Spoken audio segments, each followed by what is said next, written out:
जगह spotlight charge हुई थी उधर।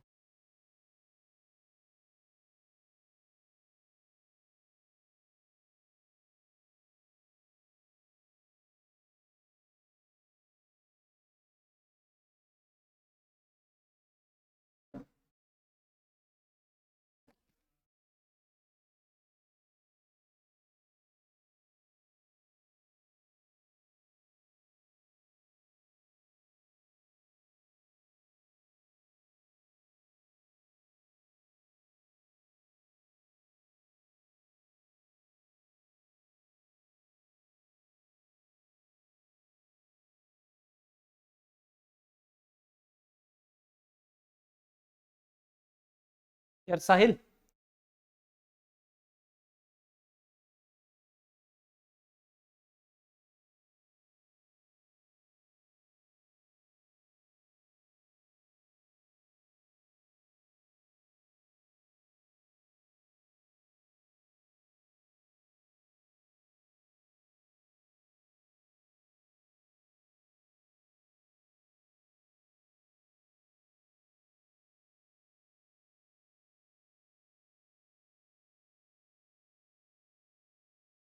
यार ये लाइट तो पूरी भर गई, एक नहीं हो सकती क्या एक्स्ट्रा?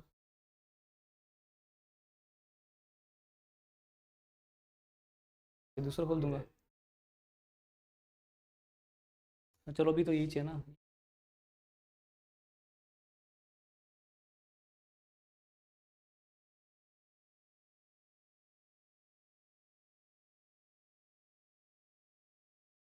बीच में ना कि एसी ऑन कर देना थोड़ी देर के लिए।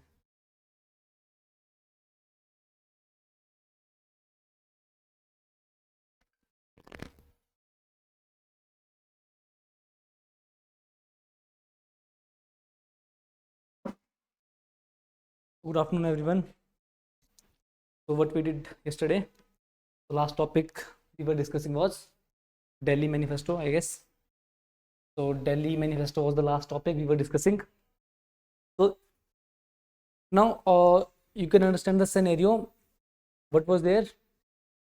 Few revolutionary activities were there. They threw bomb at the Legislative Assembly, and Congress was not having any concrete plan by this time. And at the same time, Britishers, they were also confused what to do, how to repress Congress. Now what happened in the meantime, there was a governor general, his name was Lord Irwin. Lord Irwin promised Gandhi or congressman that we will have a round table conference. So before going or before discussing over that round table conference, a Delhi manifesto was led. In that Delhi manifesto, it was decided by the Congress people that what we will discuss with the Britishers in that conference. So that what they discussed in Delhi, and that proposal or what they discussed is known as Delhi manifesto. In that they decided that yesterday we discussed about dominion status. If you remember dominion status does not mean complete independence. It means subordination of one particular country. So they emphasized, Congress leaders, that this roundtable conference should not be to decide when and how or whether we should give dominion status to the Congress or not. It should be to plan a concrete plan. It should be to formulate a complete plan that by this mechanism we will form a constitutional government in India, or we will give dominion status to India. So now Congress was directly asking for concrete plan. Congress was no more interested in talks, what the Britishers were doing till now. This was decided under this Delhi Manifesto. And they also emphasized, Congress leaders, that there should be majority of Congress leaders in the roundtable conference. Most of the leaders who are participating in roundtable conference, they should be of Indian National Congress. So this was decided by the leaders in the this Delhi Manifesto. Fine. Now on 31st December, you can write this down. 31st December 1929,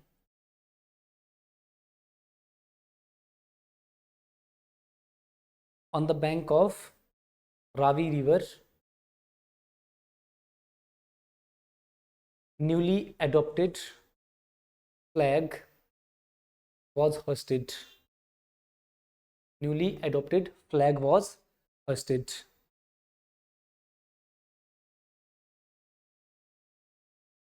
Fine. Now give the next heading, Lahore session of INC. INC means International Congress. Lahore session of INC, Indian National Congress. Now this is one of the most important sessions you will remember. Now this was headed by Jawaharlal Nehru, JL Nehru. Now previously we have discussed about Congress working committees, and Jawaharlal Nehru was not a big figure by this time, but later on he became very big leader within the Congress.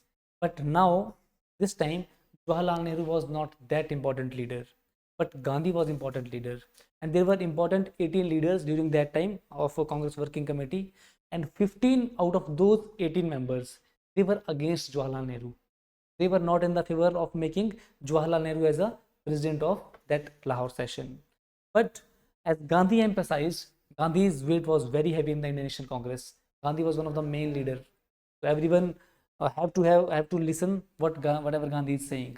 So Gandhi emphasized that we should make Jawaharlal Nehru as the leader of Congress. So when Gandhi emphasized, Jawaharlal Nehru was made leader or president of Indian National Congress session, which happened in 1929 in Lahore. But you will be surprised that 15 out of 18, there were total 18 Congress working committee members. 15 out of those were against Nehru. They were saying that no, that we are not in favor of Nehru. But because of Gandhi's backing, Nehru was made the leader.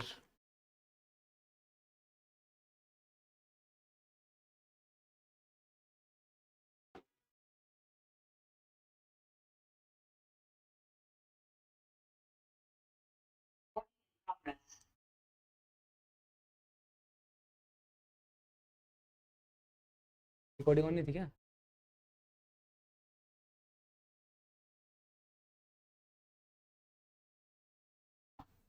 Fine. So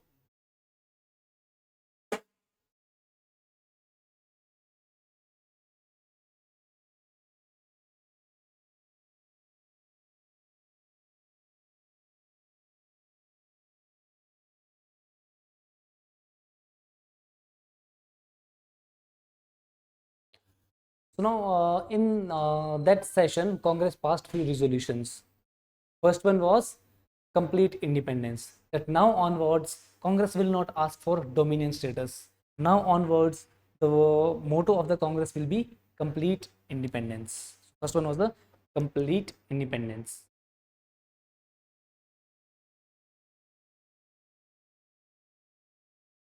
नहीं नहीं नहीं, वो आगे बाद में पढ़ेंगे, अभी कुछ नहीं हुआ. लाहौर में कांग्रेस सेशन हुआ था. Congress session. Fine. Now after this Delhi manifesto, few of the Congress leaders met Lord Irwin, and Lord Irwin said, when they member communicated what they have decided in Delhi manifesto to the Lord Irwin, that roundtable conference should be to hand over dominion status to India. But Irwin declined. He told that this is not the purpose of roundtable conference. We are in no mood to give dominion status to India. So Lord Irwin outrightly rejected the demand of Indian leaders. Now in this session, Lahore session, they decided to boycott roundtable conference. So first resolution was on complete independence. Second was on boycott of roundtable conferences. RTC you can write in shortcut. RTC, roundtable conferences.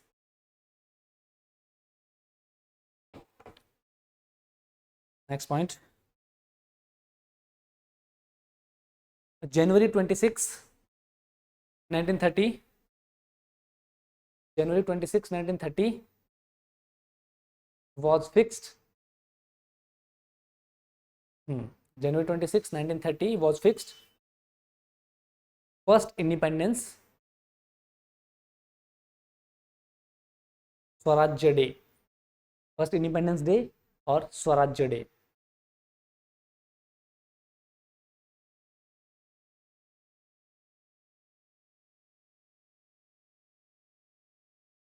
Fine.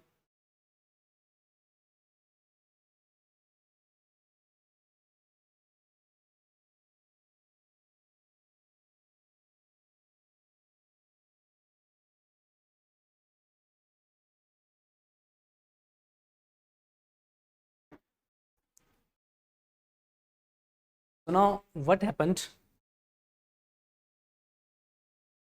on this 26th January 1930, first Independence Day was celebrated. And to commemorate this session, the Constitution of India was formally adopted on 26th January 1950, if you remember. But this constitution was ready 2-3 months earlier in November itself. But it was formally adopted on 26th January 1950, just to commemorate this day. Because on 1930, this was decided that on 26th January 1930, we will celebrate it as a first Independence Day. Fine. Now, what happened?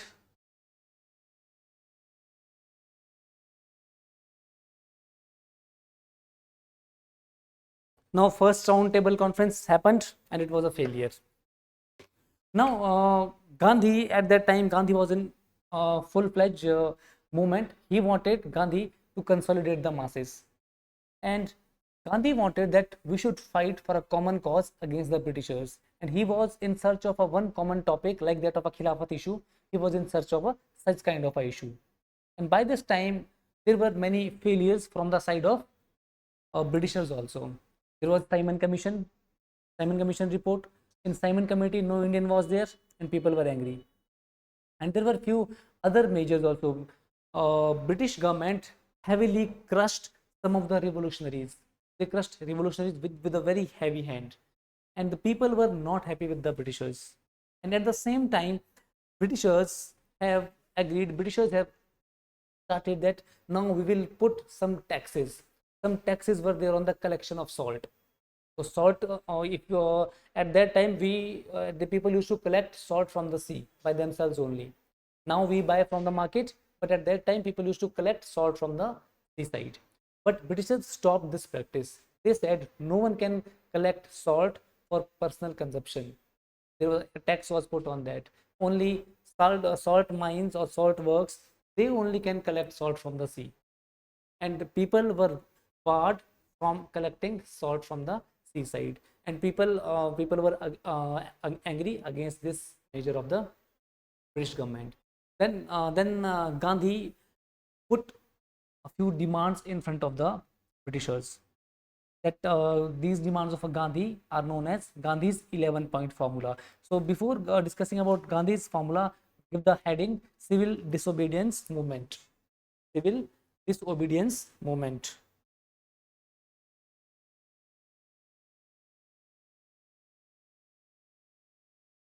So now you can write Gandhi's 11-point formula. 11-point formula. इसी के अंदर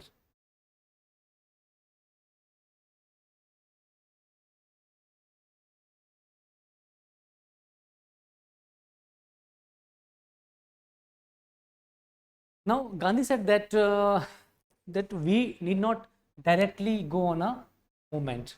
We can put our demand in front of the Europeans.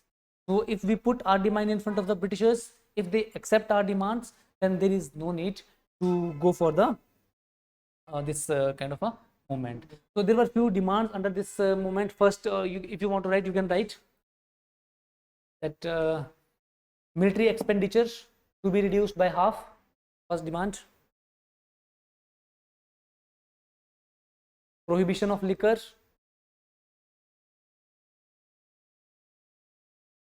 Prohibition of liquor. LIQU or sharab. Issuance of firearms.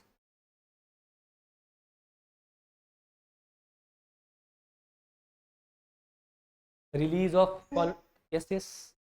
Can you repeat the previous point? What you have written previous point? Issuance of firearms. Issuance of firearms.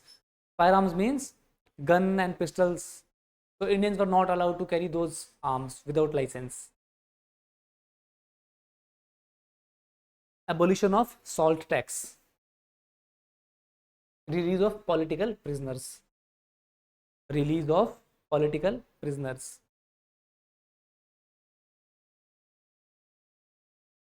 Next one is abolition of salt tax.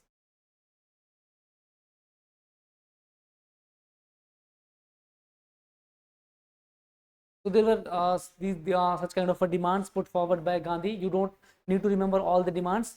Just have a little idea about these demands. Fine. So now, when Gandhi put forward his demand in front of the Britishers did not accept the demand put by the Gandhi. They were not in favor of accepting the demands put by Gandhi. And by this time, Britishers were very confident that Indians cannot put a common resistance against the Britishers. So they did not give much value to the Congress people. So Britishers rejected the demand put forward by the Gandhi under this 11-point formula. Now, when Britishers did not give any value, or Britishers did not bother to cater the demands of Gandhi or Congress, then Gandhi, or you can say Congress, was forced to launch a civil disobedience movement. And for this civil disobedience movement, salt was chosen as a common factor. Now, why this salt might have been chosen? Yes. Why Gandhi chose salt? Yes, because salt is widely used by everyone. So after water, salt is the quantity which everyone consumes. The person can be whosoever high, he can be richest in the social domain, whosoever he is, and the poorest one, he also consumes salt, and the richest one also consumes salt. So if British government is taxing salt, it impacts large state of the society.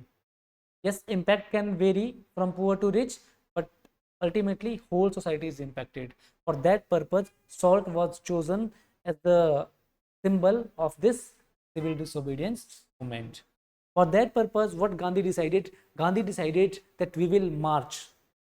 Gandhi march, you might have known that, yes, we will march from his ashram. Which ashram? Sabarmati ashram, towards Dandi village. There we will collect salt by hand. The moment they will collect salt from the seaside, it means they have broken the salt law. So the very nature or very meaning of civil disobedience means that you will disobey the laws. Dandi. So Dandi march.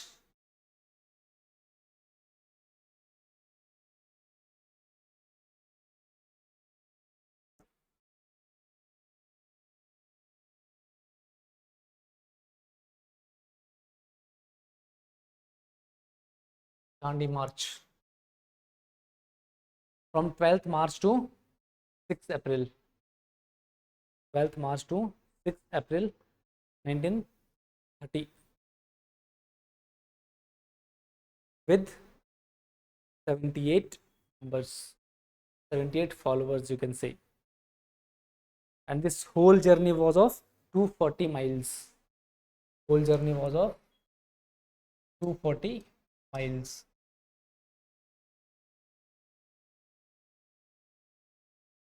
Now, when Gandhi started his march from Sabarmati ashram towards Dandi, this was copied or followed by whole of the India.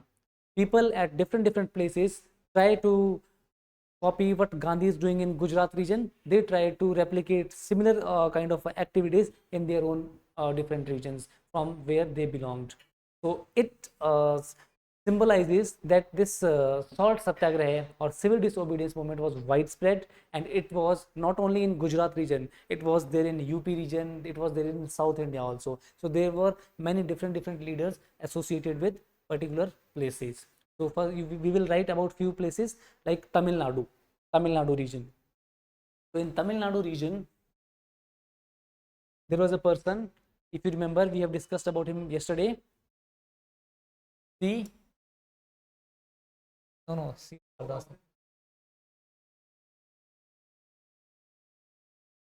His name was C. Rajgopalachari, Chakravarti Rajgopalachari. C.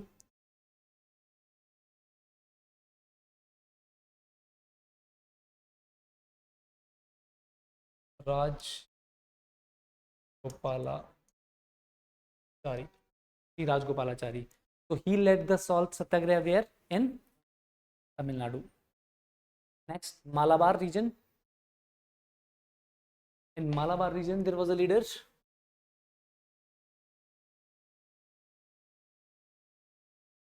K. Kelappan. K. Kelappan. He was a leader in Malabar region. K. Kelappan.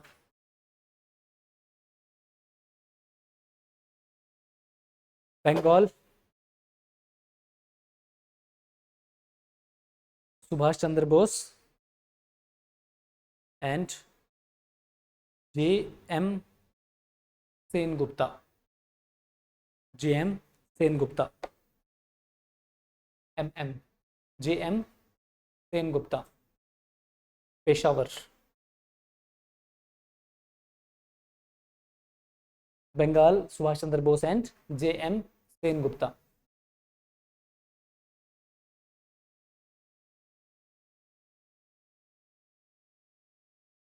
J. M.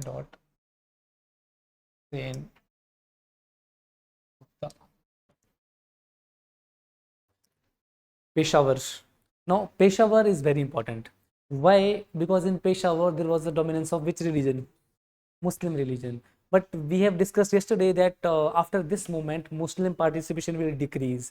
But this was the place which was having more than 90% of a population of Muslim religion. Still, there was a widespread participation by the Muslim leaders. And there was a one person. His name was one person. Frontier Gandhi is also known as Frontier. Write down about him. Peshawar Abdul Ghaffar Khan.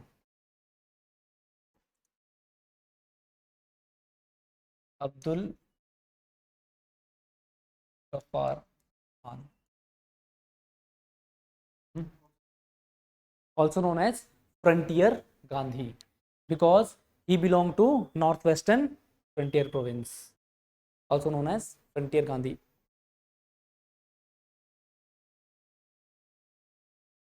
Now he was running a monthly newspaper, you can say, or magazine, and name of that magazine was Pakhtun. P-U-K-H-T-O-O-N. Pakhtun.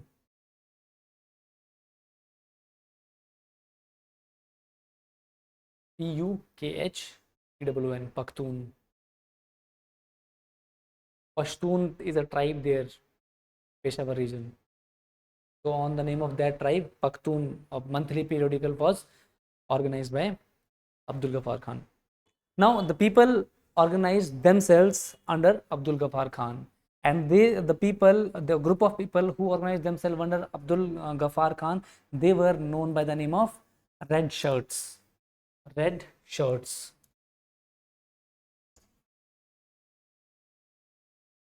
This is important for your prelims examination. That red shirt is associated with which of the following leader, or red shirt group was in which of the following province, or which of the following movement. Fine. And next is Dharasena. Dharasena salt mines. Dharasena salt mines. जगह का नाम है. Peshawar is over. Now we are discussing about Dharasena. Now Gandhi himself decided that he will go to Dharasena and he will pick salt from Dharasena. But before Gandhi could reach Dharasena, he was arrested by the British government. Gandhi was arrested on May 4. So Gandhi was arrested. Now when Gandhi was arrested, there were few other leaders of the Indian National Congress who fulfilled Gandhi's task. So Sarojini Naidu,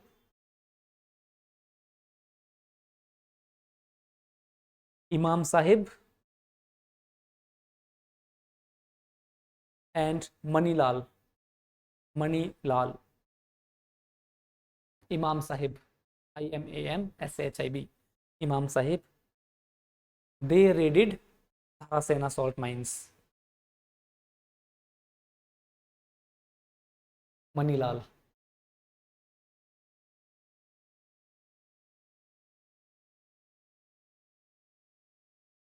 Fine. Next, Manipur and Nagaland. Manipur and Nagaland.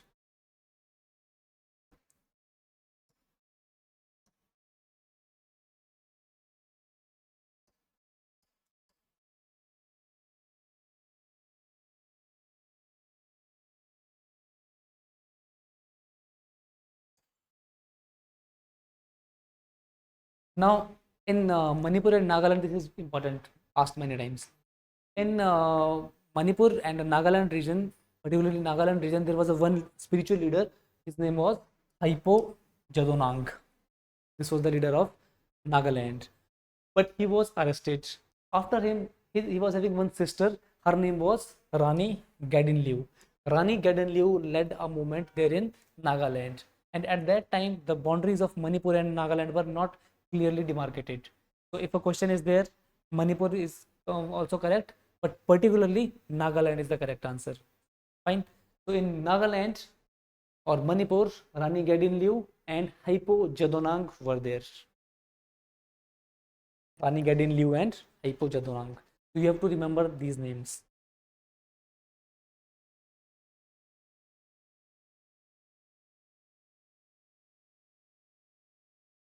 Now, there are few places where sea shore is not available.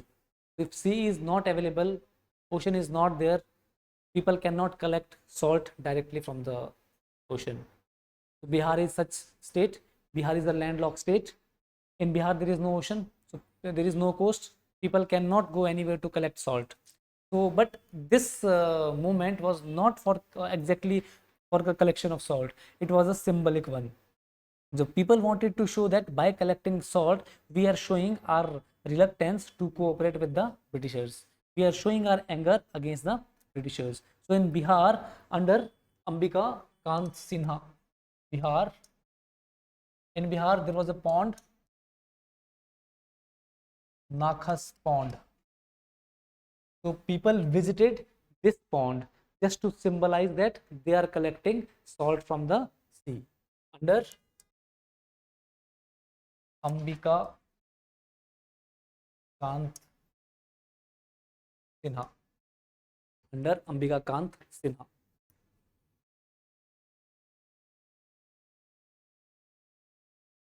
Fine. So this was symbolic one. Next you can write Jharkhand or Chota Nagpur Plateau, particularly Chota Nagpur Plateau, or bracket mein you can write Jharkhand. Two people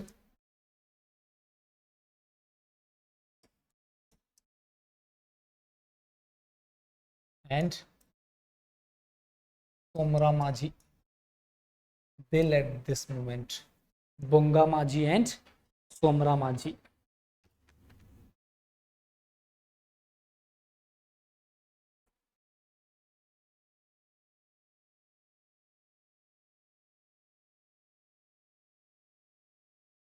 Next you can write, and there were Prabhat Pheris,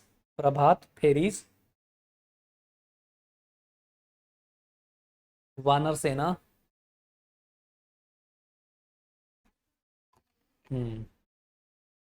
Prabhat means morning, Prabhat Pheri, Vanar Sena, and Manjari Sena. Manjari, Manjri, Manjari Sena. So these were small participation by the commoners. In Vanar Sena, there were young people, young students who used to roam in villages, and they used to chant anti-British slogans. Vanar Sena of small boys, and this Manjari Sena was of small girls, young girls. So you might have heard Congress people or the people in today also, Rahul Gandhi and all the Congress leaders, they say that our freedom, our ancestors participated in the freedom struggle.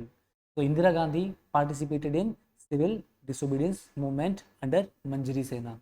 Indira Gandhi was the part of Manjari Sena. She was a child at that time.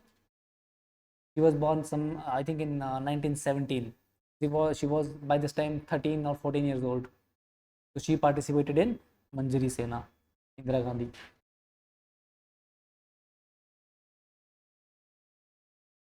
Fine. Now we will talk about the participation.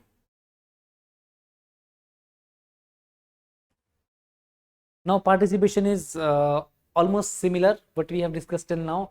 Yes, there will be a change in the participation of Muslims. Peasants participated, women participated. Women participation was huge. Women participated. They picketed in front, or they protested in front of the shops which were selling foreign made clothes. And by this time there was a demand for Swadeshi, that we will use Swadeshi made clothes, Swadeshi made food, everything related to Swadeshi will be near to us. And there were few instances in which some of the tribals, Santhal tribals particularly, under the pretext of Gandhi, they started making their own liquor. In tribal areas, liquor is made, their local drink is made by them. You might have heard in Himachal also, in Uttarakhand also, tribals used to make their own drink, and their own drink is legal. Government do not put any tax, or it is not prohibited. So in Kinnaur region in Shimla, in Himachal Pradesh, they make their own ghanti. It is known as ghanti or chang of the places, by their locally produced grapes and rice. So in the Santhal tribals, they started making their own liquor. They were enjoying, and they use that. They use the pretext of Gandhi, that Gandhi has emphasized us to use desi. That is why we were using desi. We were drinking desi. That was the reason given by Santhals. So, but there was a change in the participation of Muslims in 2022. At non-cooperation movement, Muslim participation was huge. Almost every state of a Muslim participated in that movement, because cause of the movement was related to Muslims. But in 1930, Muslims participation was not near to the level in which they participated in 1920. And there were calls from Muslim leaders. The Muslim elite leaders, they gave a call to the commoners that you need not participate in the protest. This protest is not for the good of us. And they wanted to cooperate more and more with the Britishers, because Britishers were playing or following the policy of appeasement. They were trying to appease Muslims, and Britishers wanted to use Muslims as a shield, as a weapon against the Indian National Congress. So that was the reason, and Muslim fell prey to this plan of Britishers, and they did not participate. But yes, there were participation by Muslims in some of the provinces, like we discussed about Peshawar. In Peshawar, huge participation was there from the side of Muslims, and in Bengal also, few of the shopkeepers or small businessmen, they participated against the Britishers. But generally, if we talk on a broader perspective, Muslim participation was not there. And yes, student participation was there, female participation was there, business class participation was there. Everything all was almost same. So you will see there were no changes generally. On the other perspectives, there will be little bit changes. So when you are writing a mains answer, so your answers, that how India proceeded in that moment, how India proceeded in that moment, will be almost similar. There will be little differences, and those differences will be first in the cause, why they were protesting, and secondly in the participation of Muslims. Rest, they will be almost similar in their approach. Fine. Now, when this movement was launched, government was now puzzled at what to do. Government was in dilemma. Dilemma was because government was thinking that if we go with the flow, or if we suppress Congress, then Congress will cry repression, that we are oppressed by the Britishers. And if we let Congress do whatever they are doing, then Congress will chant that we are victorious. The government was in a dilemma what to do and what not to do. So in the meantime, there was a first roundtable conference was there, and it was boycotted. And in that conference, nothing substantial was there, and it was decided, in order to have something concrete in India, Congress must be brought to a common table. Until Congress is not there, we cannot bring reforms in India, because Congress was the major stakeholder at that time. Because most of the leaders were of which party? Of Congress only. And in 1930, the Simon Commission report was also out. Simon Commission report was out by this time, and there were few leaders. You can write down those leaders: Tej Bahadur Sapru, Tej Bahadur Sapru, SAPRU, and MR Jayakar. MR Jayakar, Jayakar,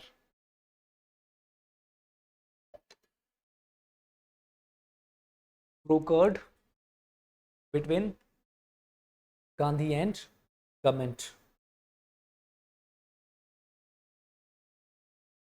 And ultimately, Gandhi Irwin Pact was signed on 5th March 1931.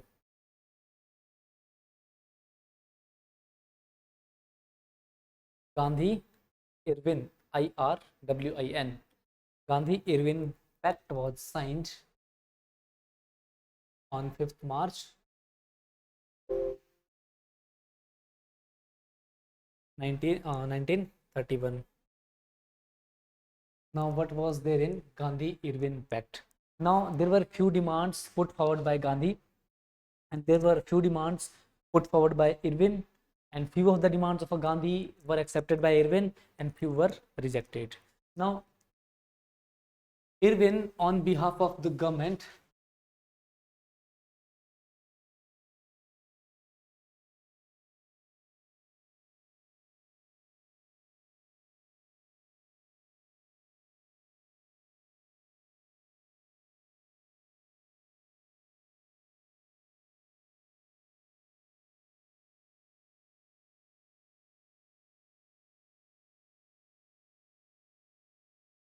thank you.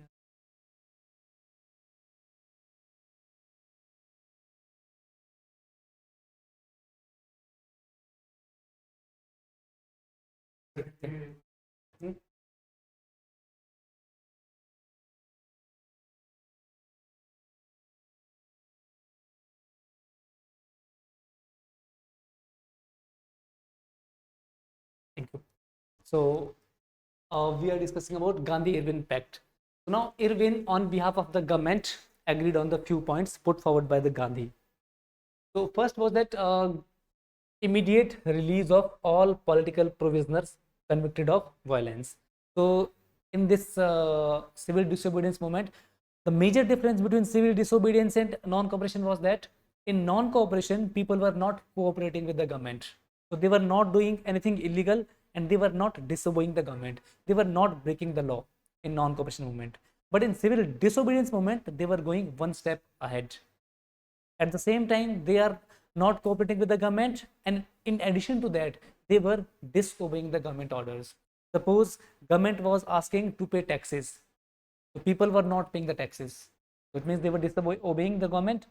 So if you have to pay Chaukidara tax, Ryotwari collection, and you are not paying, so that is an offense. You are disobeying, you are flouting the laws. So that was the major difference between civil disobedience and non-cooperation movement. Now when people adopted this civil disobedience movement, many of the people were arrested, political prisoners. They were made political prisoners because they were flouting the laws. So Gandhi asked that these political prisoners not convicted of violence, those who were not convicted of violence but were arrested, they should be released. Secondly, remissions of fines, yeah, all the fines yet not yet collected. So there was a fine imposed on Indian people, and most of the fine by that time was not collected. So Gandhi asked that the fine which you have collected is fine, keep that with you, but all those fines which you have not collected from the people, cancel all those fines. Fine. Next, fines were on the people. So people were doing mischievous activities, not mischievous, but they were flouting laws. So when you are flouting laws, so you will be fined. So Gandhi asked the British government to remit all those fines. Secondly, lenient treatment to all those servants who has come out of government duties, because in that civil disobedience movement, Gandhi called civil servants or many government servants to call off their duties, come out of their duties, and participate in the protest. When those people will join back the duty, government can penalize them, government can take disciplinary action against them. So Gandhi asked that you need not take any disciplinary action against those servants. I will share with you this, you can write from there. Then right to make salt in the coastal villages and not for sale.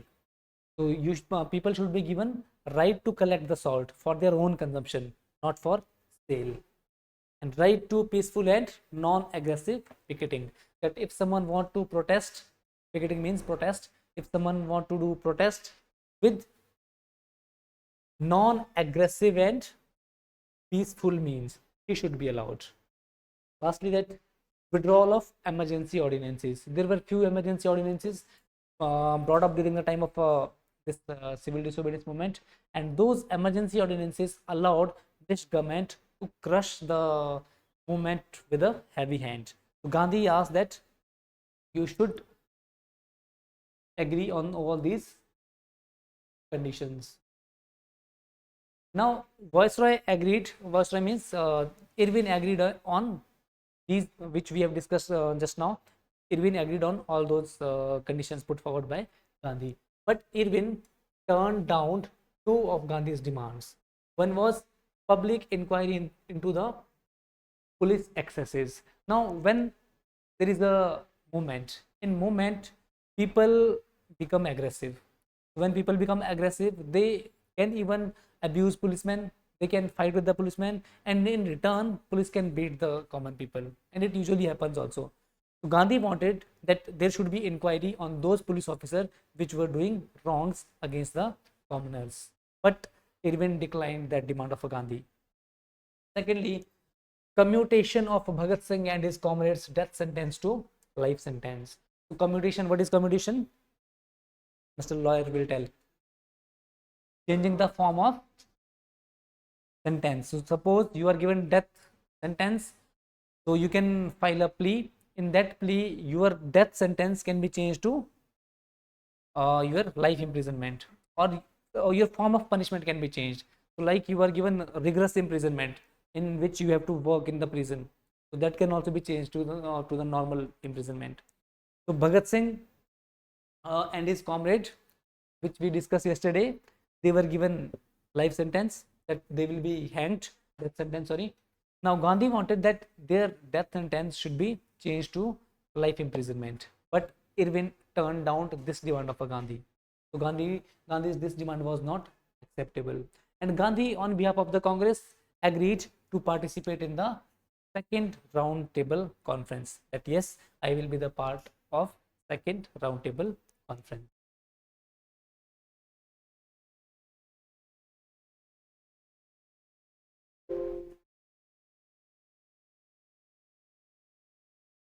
Fine.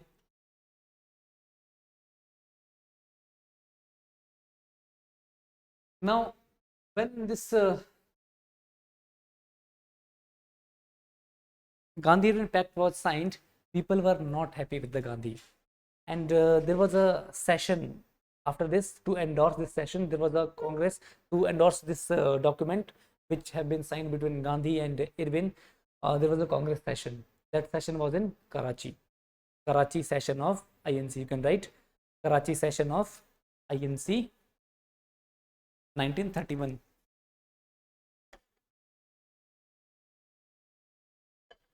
1931 ਉਸ ਤੋਂ ਪਹਿਲਾ Karachi session of INC. INC मतलब Indian National Congress. Now where is Karachi? Karachi is in Pakistan region. And Bhagat Singh, at that time Pakistan, identity of Pakistan was not there. So this region was known as by the name of Punjab region. So Bhagat Singh was also from Punjab region.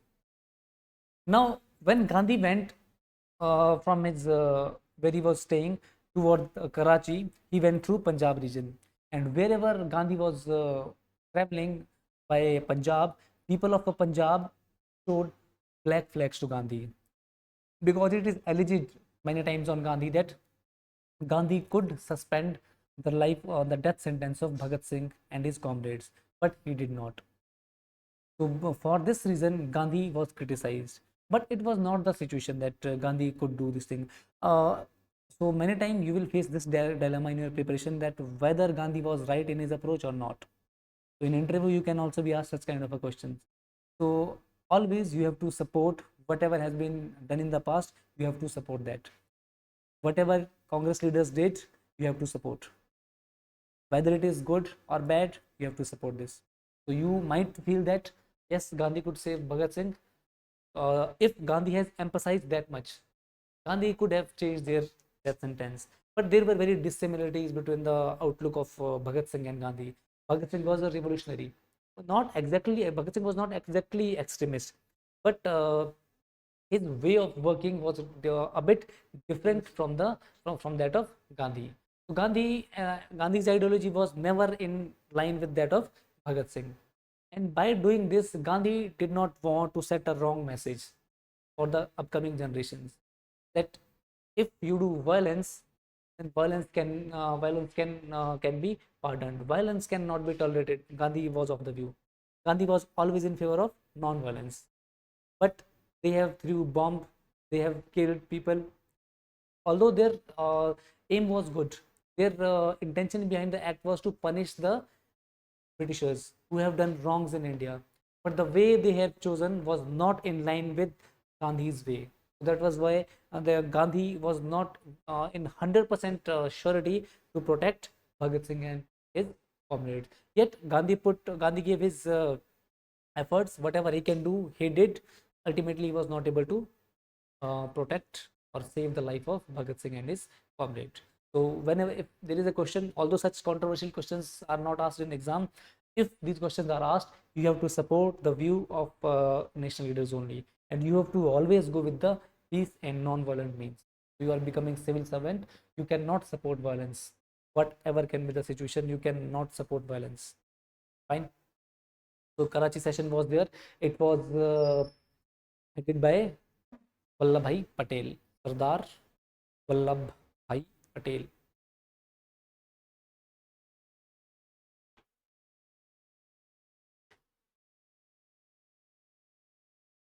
In this session, two resolutions were passed. One was, first one, resolution on fundamental right, resolution on fundamental right. Second one, national economic program, national economic program. Fine. You can write there also, there only, first roundtable conference, first RTC roundtable conference, England. All round table conference for there in England only. इसकी date लिख लो बस, बाकी हमने इसको discuss कर चुके already. First RTC November 1932, Jan 1931. November 1930 to Jan 1931. Now when first roundtable conference was a failure, then this Gandhi-Irwin Pact was signed. Fine. Second roundtable conference, September 1931 to December 1931.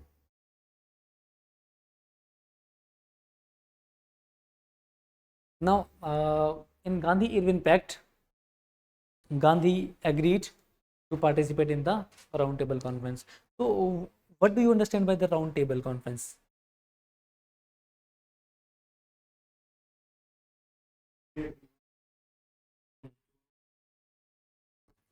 So how we can differentiate round table with the rectangular table?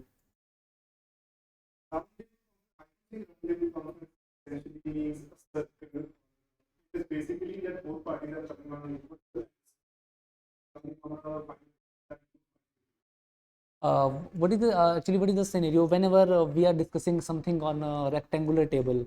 So usually the person who is sitting on opposite sides, they are supreme. See, but when you are on round table, you all are equal. So in that roundtable conference, it was emphasized by the Britishers, we are discussing with the Congress on the equal grounds. We are giving Congress that much higher position, that we are discussing on equal basis. That was the purpose behind roundtable conferences. So you might have seen in dining table. So fathers used to sit on, head of the family used to sit on one side, that particular one side. So that signifies that the superior one is there. Fine. In conferences also, so it is the scenario.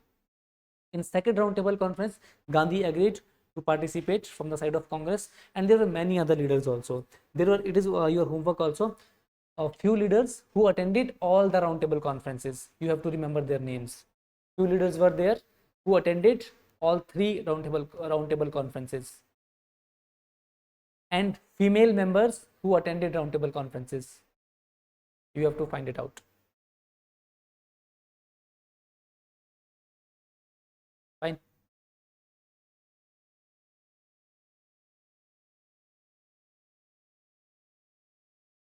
Now, when Gandhi agreed that yes, I will participate on behalf of the Congress, and Congress made Gandhi sole representative of the Congress, that whatever Gandhi will say will be agreed to all the member of the Congress. And to represent depressed classes or downtrodden people, you can say the people belonging to lower caste of that time, they were represented by B.R. Ambedkar, Bhimrao Ambedkar. And there were other also. Justice Party was there, princely states were there, Government of India was there. They were also represented by their own representatives. But Gandhi was the main link between Indians and Britishers, because Gandhi was representing the largest section of people in the National Congress. And when they were discussing, discussions were going on there, and Bhimrao Ambedkar was pushing for separate electorates for depressed classes. Separate electorates like that of Muslims we discussed under Indian Constitution Act of 1909. Under that separate electorates, for one particular seat, only person belonging to that particular caste or that particular religion can vote. General people cannot vote for that particular candidate.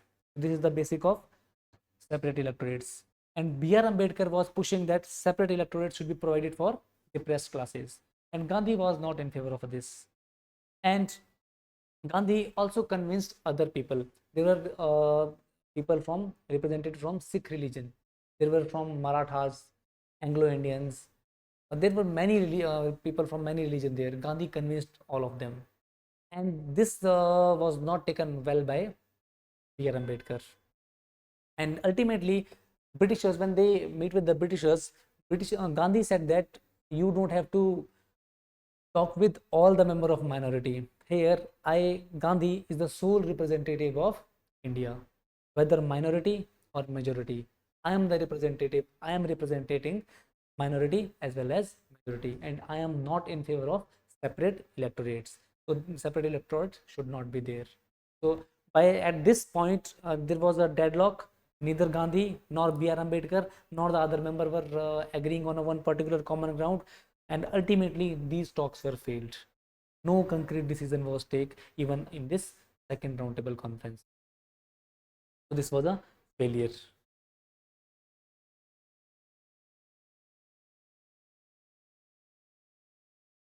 Now Gandhi came back to India. When Gandhi came back to India, again he resumed civil disobedience movement. Civil disobedience movement was stopped for this particular time period because Gandhi signed agreement with whom? Lord Irwin. So in this period, there was no activity under civil disobedience movement. But when Gandhi came back and no concrete decision was taken under second roundtable conference, this civil disobedience movement was resumed.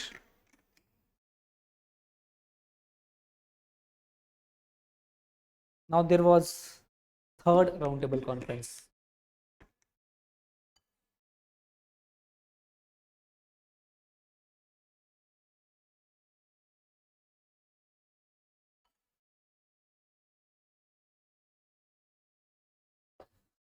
From November 1932 to December 1932. So can you please repeat? Yes, please. November 1932 to December 1932.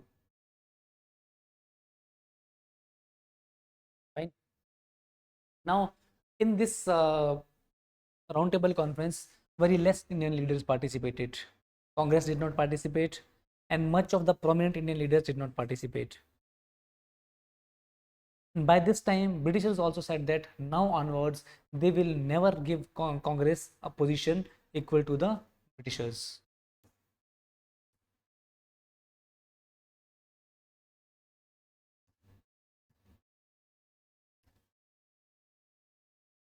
And in this council, two Muslim majority provinces were created. Two new Muslim majority provinces, two new Muslim majority provinces were created. Sindh majority provinces, new Muslim majority provinces were created. Sindh and Northwestern Frontier Province, NWFP. उन्होंने बोला था ऐसा करने को, करे नहीं थे। करो करो ऐसा, पर किया नहीं था। इसमें एक्सेप्ट करा था। NWFP, Northwestern Frontier Province. Third one, after third round. Next point. That Britishers said that if Indians cannot come to a common conclusion, we will unilaterally award communal awards. If Indians did not come to a common conclusion,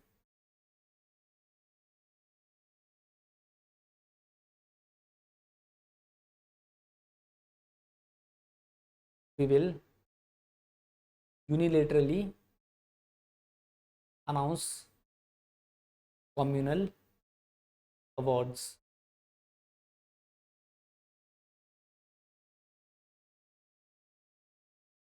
Fine. Now, what was there in communal award?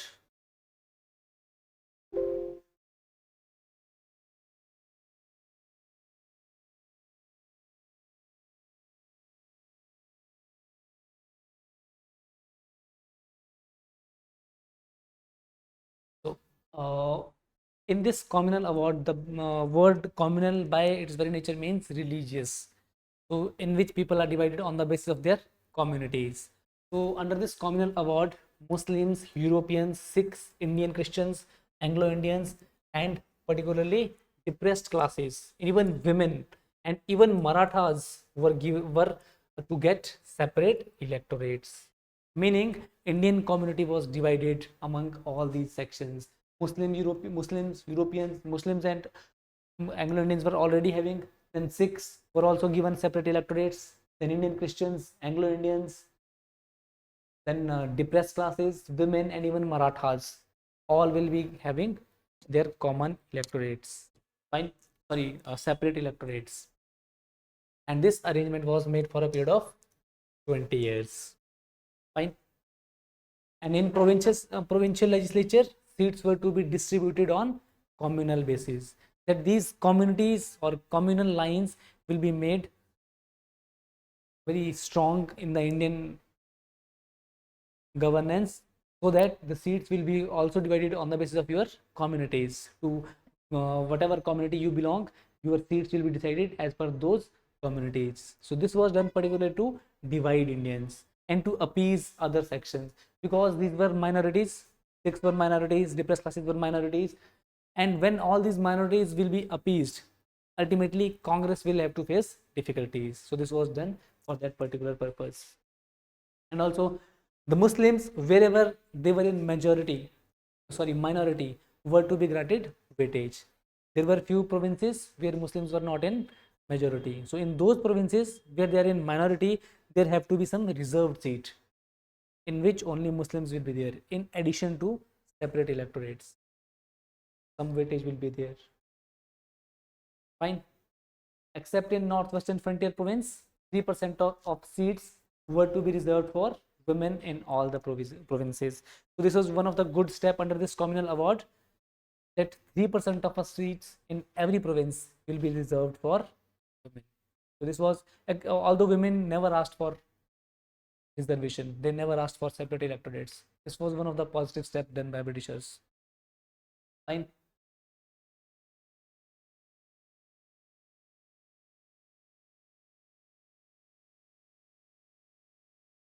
The rest is details, not that important for us. I will share it with you also. So I have taken this from internet only. Now communal awards were there, and Gandhi was not happy with this communal award. When these communal awards were announced, Gandhi was at that time Gandhi was in jail.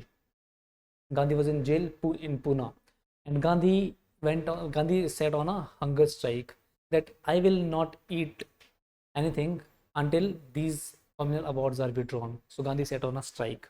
So as Gandhi was a very influential ruler, leader, Gandhi was very influential leader. Whatever is done by Gandhi will impact whole society. It will not be limited to one particular section. Everyone will be impacted by one decision of a Gandhi, because Gandhi was very influential. When Gandhi sit on a strike, it impacted a very large section of people. People were now bothered about Gandhi. And there were many other leaders also. They were pressurizing B.R. Ambedkar to go and compromise with Gandhi, because Gandhi was very valuable leader. And ultimately, B.R. Ambedkar was forced to sign a pact with Gandhi. Under that pact is known as Pune Pact. That pact was signed in 1932 only, Pune Pact. Under this pact, B.R. Ambedkar and Gandhi, they signed a Pune Pact. Under this under this pact, B.R. Ambedkar accepted common electorates or joint electorates in place of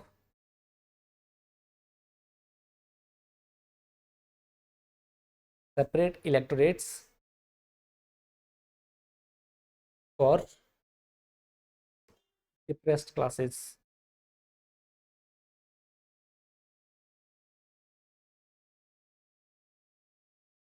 Now this pact was signed between B.R. Ambedkar and Gandhi. Now the ideology of B.R. Ambedkar and Gandhi is very important for us, not for prelims perspective, but for mains perspective, and also for your overall understanding of Indian history. Now Gandhi and Ambedkar, they all are very important leaders. So when we see Gandhi, Gandhi was the most important leader of Indian freedom struggle. Actually, Indian freedom struggle started with the emergence of Gandhi. Before the emergence of Gandhi, freedom struggle was limited to the elite class. Only few people were there.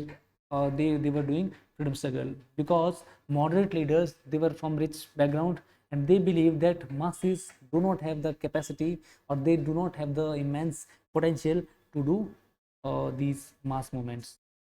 And when Gandhi came in India, then Gandhi believed in the politics of masses, because Gandhi has learned this from South Africa. Gandhi experimented this in India also, and ultimately Gandhi was successful. And Gandhi and Ambedkar differed on their views over caste and untouchability. Gandhi said that Gandhi never wanted to to make different section amongst Hindus. Gandhi always wanted that these depressed classes are part of Hindus only. But Ambedkar emphasized that depressed classes are no longer a part of Hindu community. They are a totally different class, because they were discriminated in on every aspect. They were not allowed to enter temples. They were not allowed to take water from the common pond. So they represent a very different community. They are not same. So by doing this, Ambedkar wanted to end this caste system. But at the same time, Gandhi was not against caste system. So these are the two important differences between Gandhi and Ambedkar. Ambedkar was against caste system. Ambedkar wanted to end this caste system by hook or crook. Ambedkar wanted that if people are not agreeing to end this caste system, then we should put some external pressure by law or by any other mechanism, by punishment. We should end this caste system as a whole. This caste system is not good for Indian society, and we should end this caste system. But on the other hand, Gandhi was in the favor that caste system in itself is not a bad thing. There should be, or there have to be, division in the society, and division will ultimately be there. If the caste will not be there, class will come. So right now, if we go in the villages, society is divided among their castes. But in cities or towns, people are divided on the basis of their classes: high class people, low class people, middle class people, lower middle class people. So differences will always be there. Equality can never be there among the society. And Gandhi wanted, the bad thing about this caste system is untouchability, and Gandhi wanted to target untouchability. Ambedkar wanted to end caste system as a whole, but Gandhi wanted to end untouchability. Gandhi was not against caste system. That was the difference between Gandhi and Ambedkar. And Gandhi wanted, even if there have to be a change in the caste system or untouchability, that change should come from within. We should educate masses, we should educate people that much that people themselves demand equality. People stop discriminating. We should empower people. But Ambedkar was opposite. He said that we have to give some external push, then only people will understand. And Ambedkar said that if someone is reluctant to have food from one particular caste, we should force him to have food from that particular person, or the food made by that particular person. So that will ultimately bring equality. Gandhi said that no, we cannot force someone to share his table with another person. That is his personal choice. And if he want to change, that change should come from within. So many times in essay also, you have to write some essay, and there you can quote the ideology of Ambedkar as well as Gandhi to support your answer. So sometimes they also uh, ask question in mains, differentiate ideologically between Ambedkar and Gandhi. I hope now you people are clear about the ideology of Gandhi and Ambedkar. So now Ambedkar signed this Pune Pact with Gandhi, and this Ambedkar later on regretted in his whole life that the signing of Pune Pact was biggest mistake done by me. He regretted this mistake. He said that I should not have signed Pune Pact with the Gandhi. So that was the view of Ambedkar. But after the signing of this Pune Pact, Gandhi devoted much of his time for the welfare of depressed classes, and Gandhi even gave the name to a particular depressed class, Harijan, God, people of God, Harijan. That was the case. Now, by this time, Simon Commission report was out. They have given their report, what should be there, and what was not there, what was the issues, and what can be new outcomes in India. Secondly, third roundtable conference was over. Now Britishers were not in favor to have a talk with the Congress on equal ground, and now Britishers unilaterally brought an act. That act is known as Government of India Act 1935. Now when Pune Pact was signed, Britishers accepted Pune Pact as amendment to their communal award. When Gandhi and Ambedkar signed this Pune Pact, this was accepted by the Britishers as an amendment to their communal award, and this Government of India Act 1935 was brought.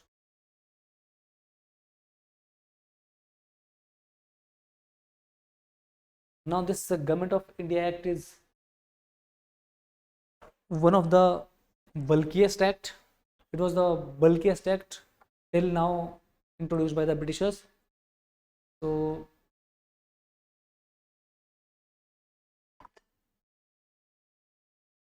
most of the Indian constitution, what we study today, is taken from this act only. Most part of the Indian constitution is taken from this act, Government of India Act 1935.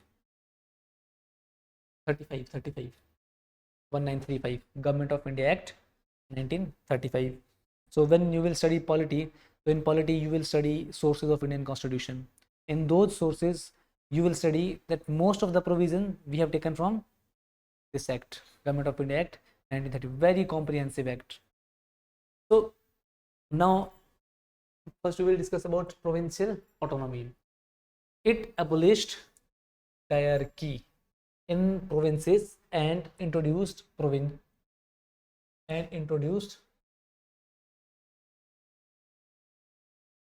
introduced provincial autonomy. Now, why this was done? Why now diarchy was abolished? You remember diarchy? We discussed yesterday. बोल गए Shivani? Diarchy is division of subjects into two: reserved subject and transfer subject. This was done in provinces, and but by this act, this diarchy was abolished. Why this? See, you have to comprehensively understand this act. This act and Government of India Act 1919.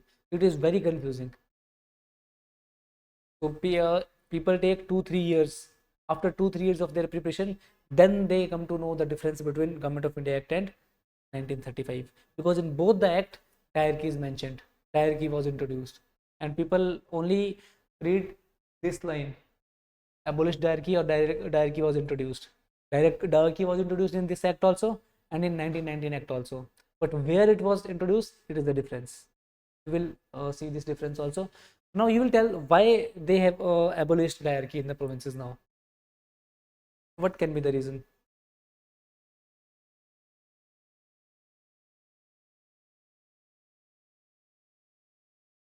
So by this time, what was the scenario in India? Freedom struggle was consolidating.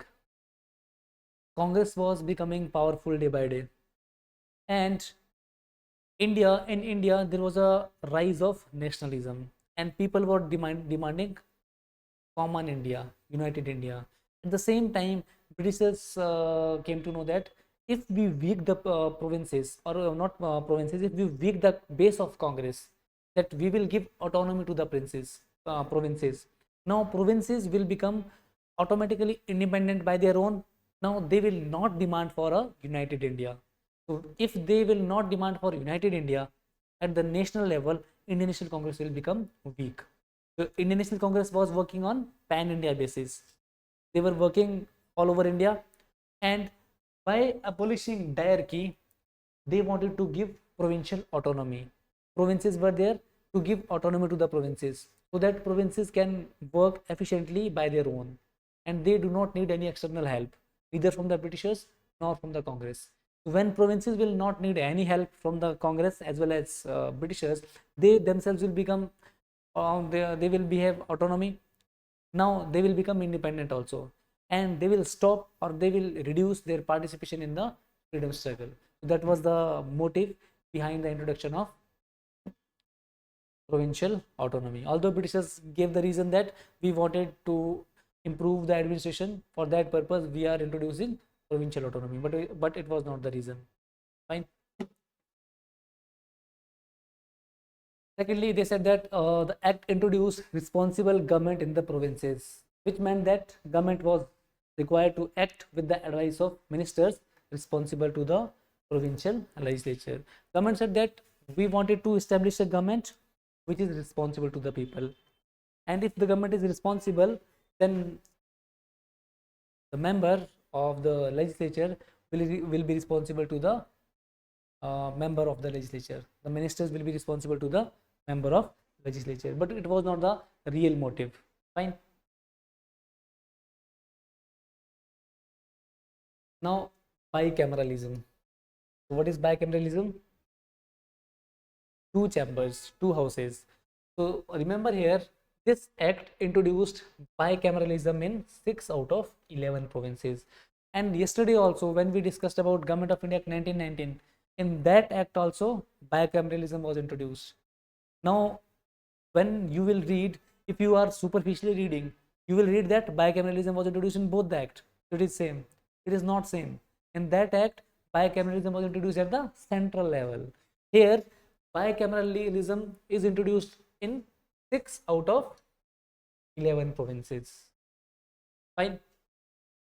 Thus, the legislatures of Bengal, Bombay, Madras, Bihar, and Assam, and the United Province were made bicameral, consisting of a legislative council, upper house, and legislative assembly, that is lower house. So you can write the names: Bengal, Bombay, Madras, Bihar, and Assam, and United Province.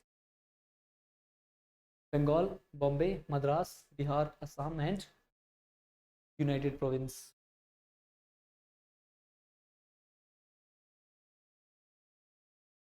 Fine.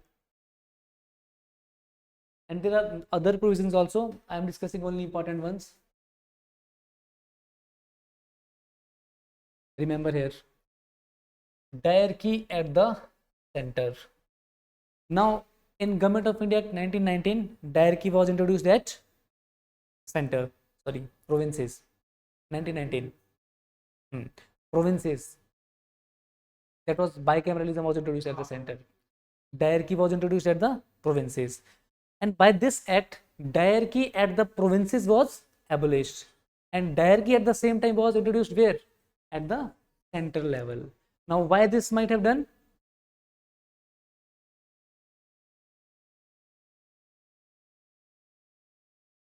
To weaken the center, because by dividing the subject into two, they will have more control over the subjects. So when Britishers are having more control over the subjects, the Indian members who are the part of a legislative council, they will not be able to express their Indian demands, because now subjects are divided into two, and there will be more control by the Britishers.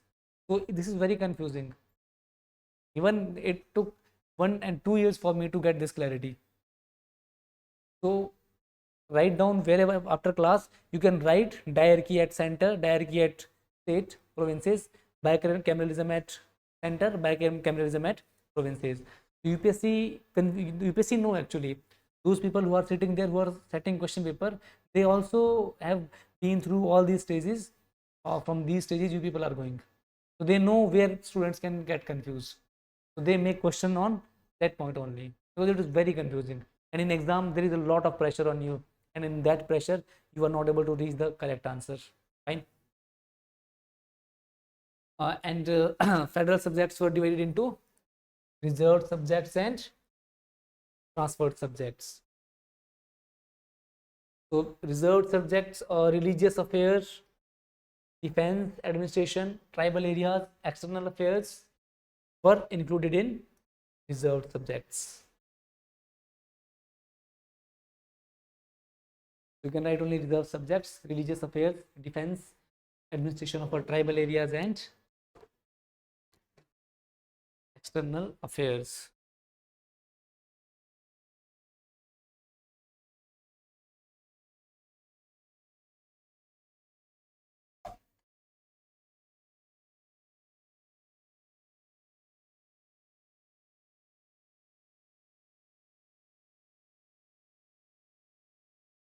Now, communal and class representation. This act further extended the principle of communal representation by providing separate electorate for depressed classes, scheduled castes, women, and labor workers. Now, this provision was not applied. Depressed classes, scheduled caste wala provision, it was not applied. And women and labor classes, they were given separate electorates. And further, under the act, Muslims got 1/3 of the seats in the federal legislature, 33%. Muslims got 33% seats in the central legislature. So they were following policy of appeasement, to appease Muslims so that they can have the support of Muslims against Congress.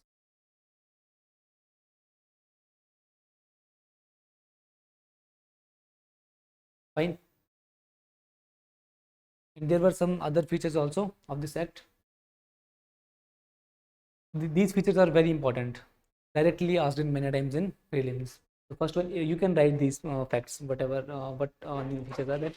It abolished Council of India. You remember Council of India? Council of India 1858 to advise Secretary of State. So this abolished Council of India established by Government of India Act 1858. Council of India established by Government of India Act 1858, and Secretary of State was to be advised by a team of advisors. Was to be advised by a team of advisors. Next point. It provided for the establishment of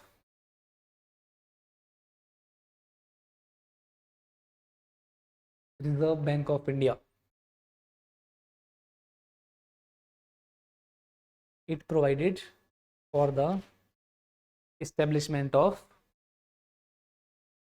Reserve Bank of India.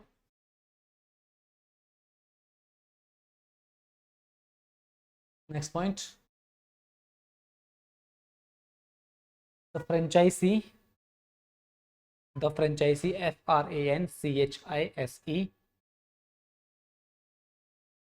in bracket you can write voting rights, was extended from 3% to 14%.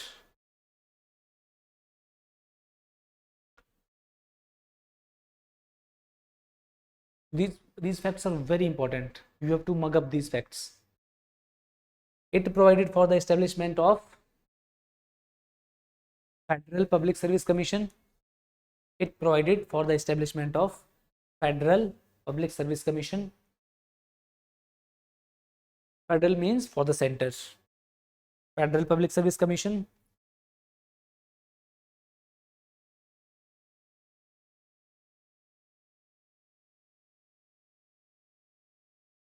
Then Provincial Public Service Commission.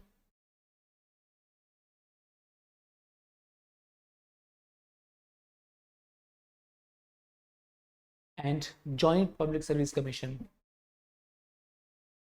Joint Public Service Commission for more than one state.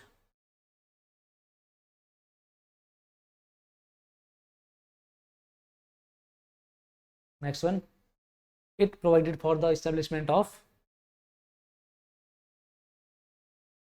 Federal Court. It provided for the establishment of Federal Court.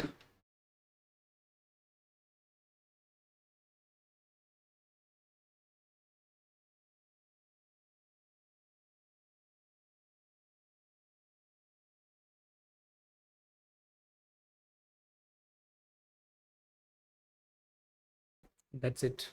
You don't have to write much information. Next.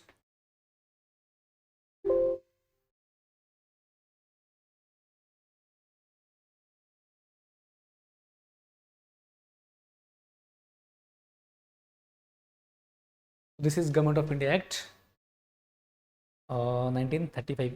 There were many other provisions also under this act, so we have discussed only important ones. There was the provision of federation also, that a federation will be formed. When all the states of India will join, they will form a federation, like that of a US, United States of America, like that a kind of a federation will be there. But most of the provinces in India did not agree on joining of this federation. So the provision under that federation never came to act. Fine. Now, when this Government of India Act was brought, Indians were not happy with this act, and Britishers tried to weaken Indian freedom struggle. At the same time, there were some radical elements arising in the Indian National Congress also. So Gandhi's ideology was weakening by this time, because Gandhi promised earlier that if this movement is successful, there will be freedom in 1 or 2 years, during non-cooperation movement also and civil disobedience movement also. But by this time, 1935, there are 5 years after this civil disobedience movement. still no freedom was there, and people were not happy. They were not satisfied with the Gandhian policies. And at the same time, there was one enthusiastic leader. His name was Subhash Chandra Bose. He came into the picture. Subhash Chandra was already there in the picture. Earlier, he was there in Bengal region. He was the president of Bengal Congress Working Committee also. He won Calcutta Corporation elections there in Bengal. And he was very active in civil disobedience movement.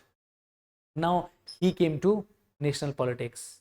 Write down Haripura, Haripura, Haripura session of Indian National Congress. Where this Haripura is, shall I tell you or you will find it out? It is in Gujarat. So next you will find it out. 1938.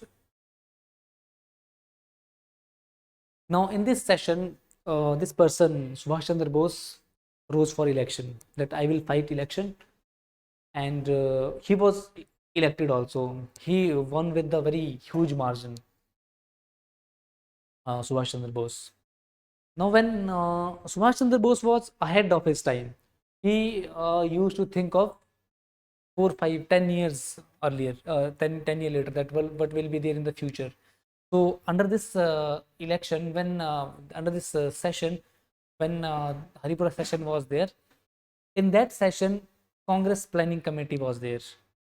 A planning committee was established, and the motive of this planning committee was to plan for the future, that what we will do in the future. So this is important, that planning committee of a congress was established under whose presidency or under which congress session. So you have to remember this Harihara session, national planning committee,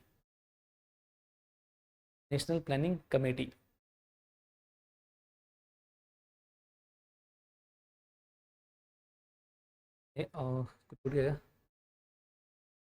And this planning is many times accepted as a precursor to the planning commission. That planning commission what we were having, which is now changed to Niti Aayog, that the journey of that planning commission started way back in 1938, and the visionary leader was Subhash Chandra Bose, who was planning for the future.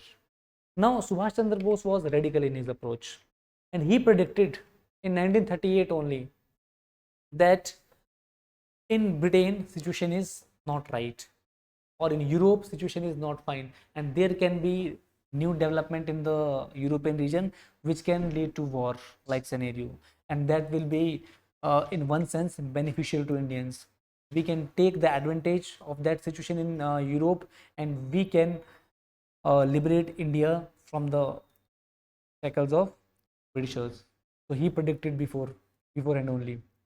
And the very next year in 1939, the session was to take place at Tripuri, Tripuri. Session was there in Tripuri. Now this you will find out where Tripuri is. Very next year, 1939, Tripuri session of Indian National Congress.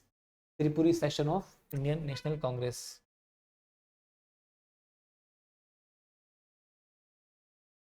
Tripuri.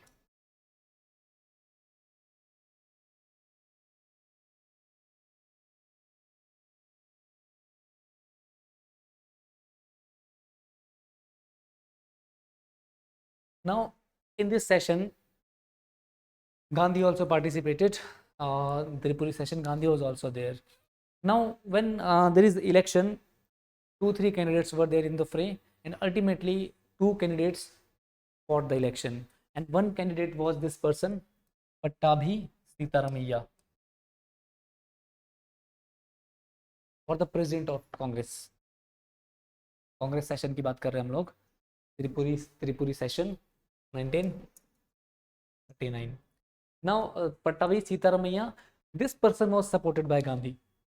So you know Gandhi was a very tall leader in Congress. So whosoever is supported by Gandhi is almost 90% sure that he will win the election. But at the same time, Bose also decided to fight the election. Bose also decided that I am a young blood, I represent the modern Indian outlook of today. So I should also fight the election. and Bose also rose for the post of president.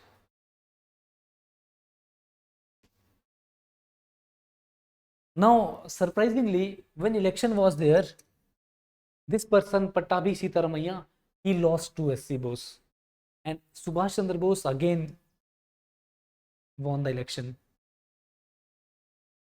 Now, when Subhash Chandra Bose won the election for the second time, Gandhi was in shock.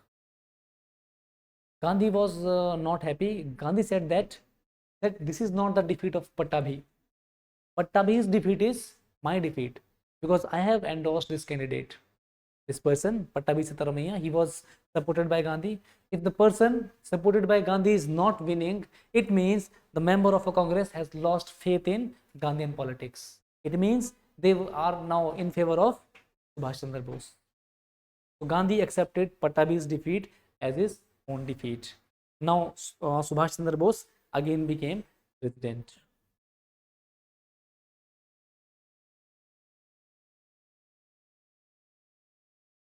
Fine.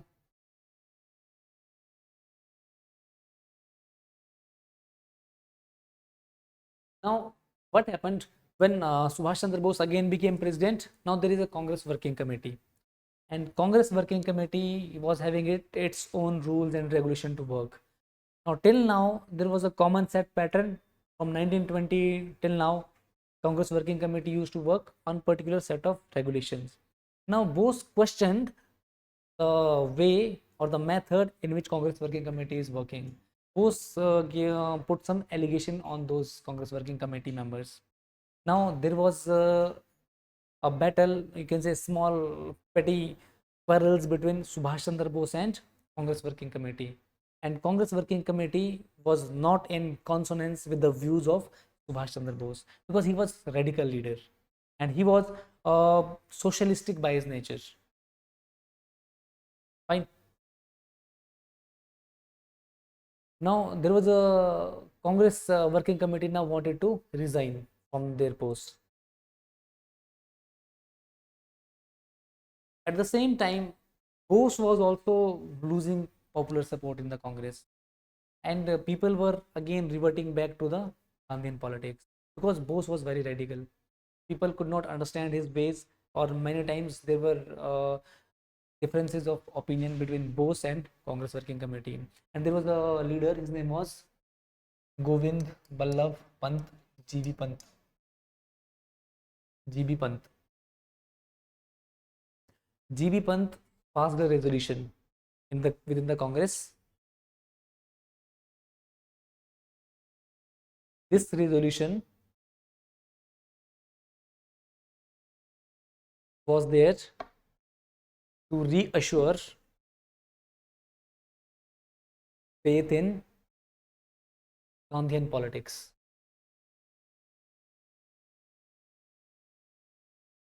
And the Congress Working Committee, which is in consonance or which is as per Gandhian instruction, will be selected or will be elected. So it means ultimately people again shifted their belief to Gandhian politics. And ultimately, Subhash Chandra Bose resigned from the post of ultimately Subhash Chandra Bose resigned from the post of president.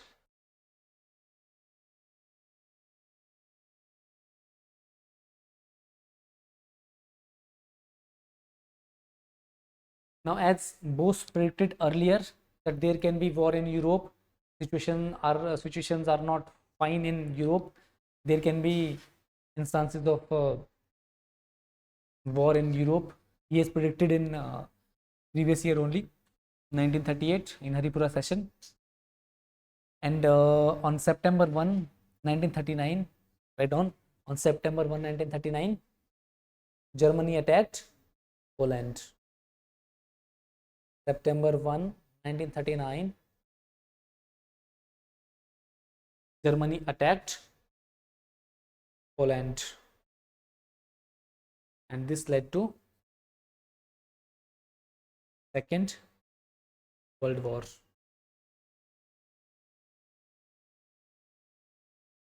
and Britain fought against Germany. 1st September 1939, Germany attacked against Poland, and this led to Second World War, and Britain was against Germany. Now, when Britain was against Germany, British people unilaterally made India a party to war. So again, that Mr. Modi's concept, in which farm laws were brought and farmers were not were consulted before bringing those reforms. And when British made India a party to that war, that India will be fighting from the side of Britain, they did not ask the opinion of Congress leaders, because they thought that Congress leader cannot do anything, or they are subordinate to us. So if we are in the war, Indian should participate in the war. This was the call by the Britishers. But when they made India party to the war, this was not taken well by Congress leaders. They resigned from the ministries. Congress leaders resigned from the ministries. October 1939, Congress leaders resigned from the ministries. Why? Because their opinion was not. Now situation is like that. Britishers are in dire need of Indians, because they need Indian people in war. They need Indian economy there. They need Indian money to support their finances. But at the same time, Indians are not cooperating with the Britishers, and Indians are putting few conditions that we will be there, we will participate in this war from your side only when you give some sort of independence to Indians. If you set up a responsible government in India, then only we will be with your side. And Britishers were defending their own stand, that we are fighting against the aggressors. Germany was the aggressor of that time, that Germany is an aggressing country, it is humiliating other European countries. So we are protecting those interests, we are fighting for democratic people. But Britishers themselves are not giving democracy to the people of India, but they were defending their cause, that we are defending democracies, and they need support of India. And Indians are not supporting Britishers, because Indian wanted some sort of a responsible government or independence in India. Now situation is right. Subhash Chandra Bose wanted to take the advantage of this situation, and many of the Congress leaders, they were not really convinced that what to do, whether we should attack this foreign regime, or we shall wait and watch what situation is, or we shall cooperate with the uh, British government. So they were not clear about this, what to do. In the meantime, Pakistan resolution was passed. You can write this point, that Pakistan resolution was passed in Lahore,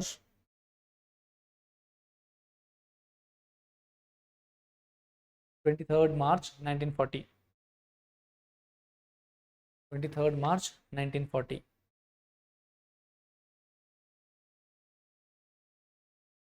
Now, situation was like this. Now Britishers were forced. Now they are not having anything, and the powers like US and all the other powers, Russia also, who were with the side of Britishers, they were pressurizing Britain, that you should have support of Indians. Why you are not having the support of Indians? And they could not tell Britishers that we are. They could not tell the other powers that we are suppressing Indians, and that was why Indians are not favoring us in the war. Ultimately, they came up with the offer. That offer is known as August offer.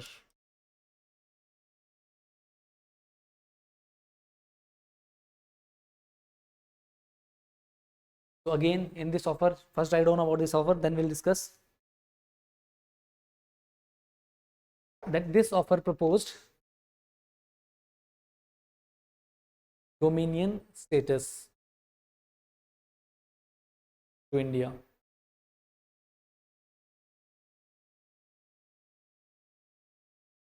Next point, that Constituent Assembly will be set up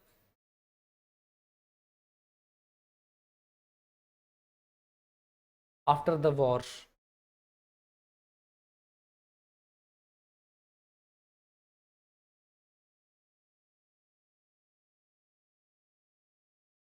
Next point. It proposed to expand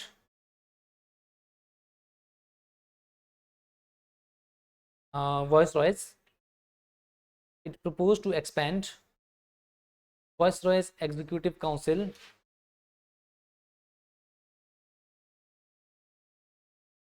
to include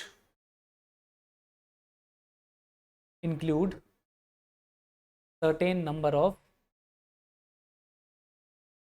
Indian political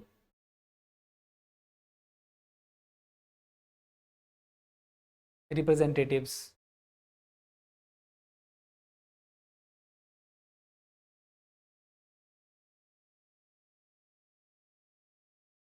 Fine. Now, this uh, August offered dominion status, but by this time the goal of a Congress has been changed. Now, Congress do not want dominion status.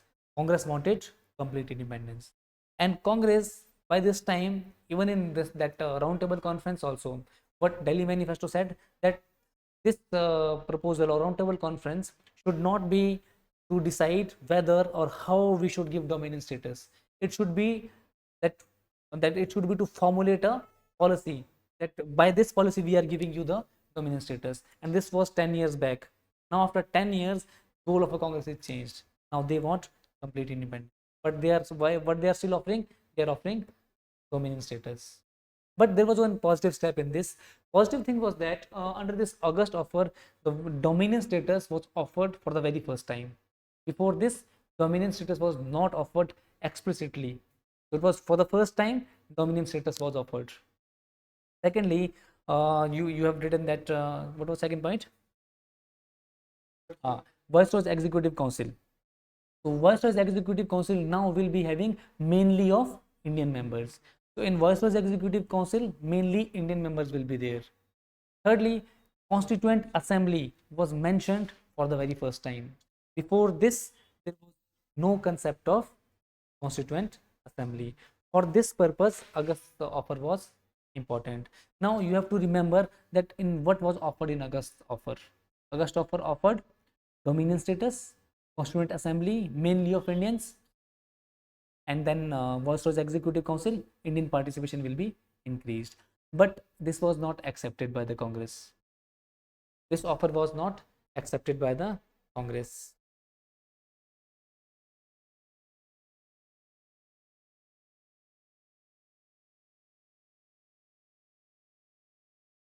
Because there was one Hindu Mahasabha, also Hindu political organization, Hindu Mahasabha. That Mahasabha also rejected this August offer, because in August offer there was one provision. That provision said that no further development, you can write this, that no further development, August offer का ये मैं बताना भूल गया था आपको, no future or further development in the administration will be done without the support of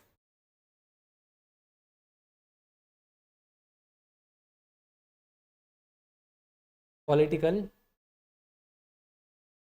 and religious minority groups.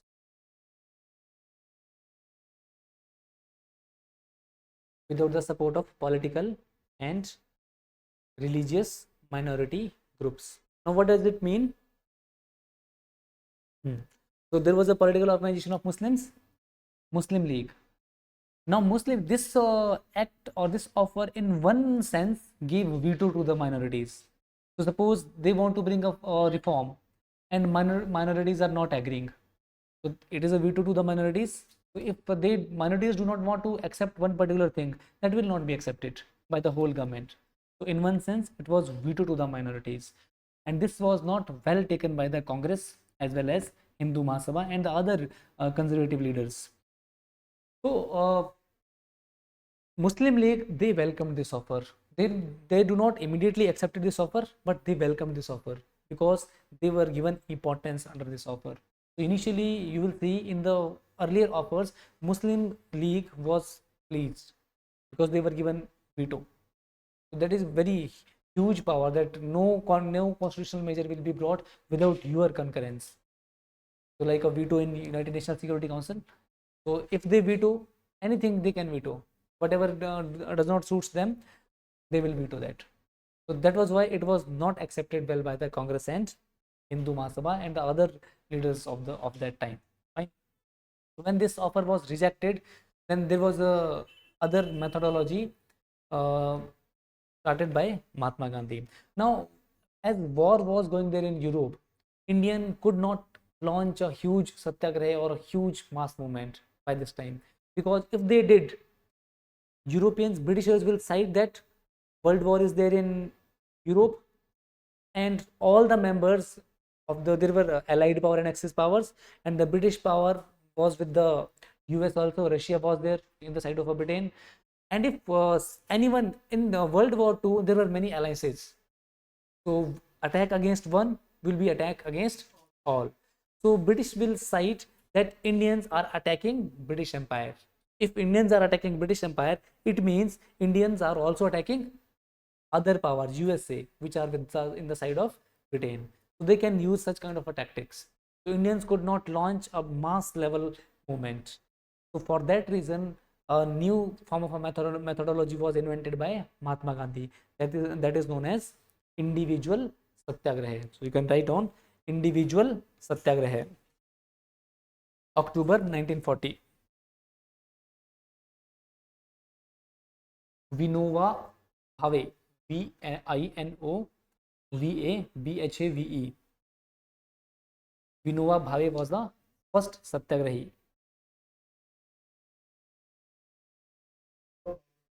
First satyagrahi. First individual satyagrahi.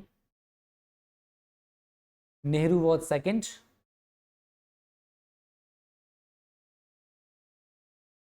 And Brahmadatt. Brahmadatt was third. Nehru. Jawaharlal Nehru. Jail Nehru. तीन ही बस. Brahmadatt. Fine. Now, what there was in individual satyagraha? In individual satyagraha, one person used to visit villages. One person will go here and there. He will chant slogans. He will criticize government. He will spread his message, and he will keep roaming here and there, until he was catched by the British police. So he will keep moving. He will keep moving, because if people will go in the mass number, they will be arrested. And one person can go, and if one person is arrested, the next person is ready to do individual satyagraha. Then the next person is ready to do individual satyagraha. So there are plenty of individual to enter into the individual satyagraha. Fine. So write on just next topic. We will do this in next class. Write on the next topic. Crips mission. CRIPS Crips mission. March 1942.